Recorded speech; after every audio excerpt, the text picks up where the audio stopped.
ಕಂಪಿಸೋ ಅಮೃತ ಬಳ್ಳಿ ಇದೆ ನಿನ್ನ ಈ ಕಣ್ಣಲ್ಲಿ.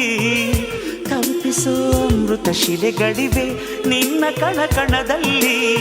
ತಾಜ ಮಹಲ ಕರಗಿಸಿ ಎರಕ ಹೊಯ್ದ ರೂಪಸಿ ಹೊಗಳ ಮಾತುಗಳಲ್ಲವೇ ಅಲ್ಲ.